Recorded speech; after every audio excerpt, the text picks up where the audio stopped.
I thought I heard a train. Are we close to the trains?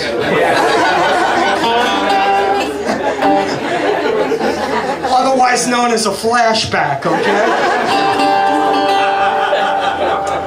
There was a, back in the early 60s, there was this blues revival that went on in the country. And there was this big thing to go down into the South and to rediscover a lot of these guys that had only been known on 78s. So when word got out that the famous Skip James was in town, specifically Greenwich Village, everybody with a guitar that played a guitar, that even thought about a guitar, or was into folk music or blues music, they had congregated onto this one music store because Skip was in there trying out some guitars. See, Skip was rediscovered, came up in his late 60s, and he didn't even own a guitar anymore. He hadn't played in something like 30 years. But he found out that there was going to be some serious money to be made up north, playing for an audience that he never dreamed he would play for. White people. Young white people. This is completely unheard of to a man from Mississippi. This is completely unheard of. He also denounced music at the time because he's taken up preaching.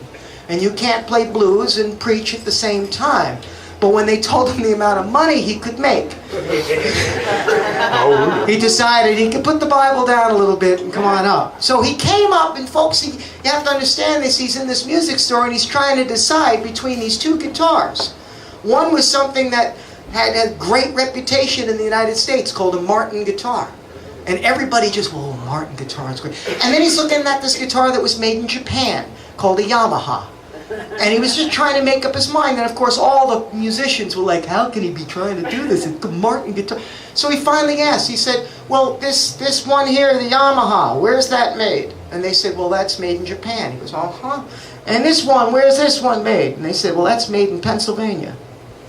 Well, I'll buy this one. And they said, well, you made a fine choice, sir, a fine choice. Why did you choose that one? He said, well, because if something breaks, I don't want to have to go all the way to Japan.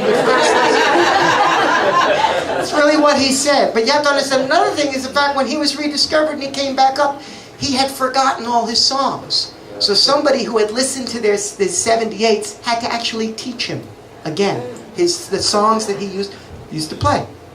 So this is the first song that he ever played at a folk festival, and he was shaking like a leaf. And he gets up there in front of thousands of an audience that he never played before a crowd this big. And he just leaned back and he came in with this song. And it's just such a beautiful song. It's about his special rider, his girl that is now gone.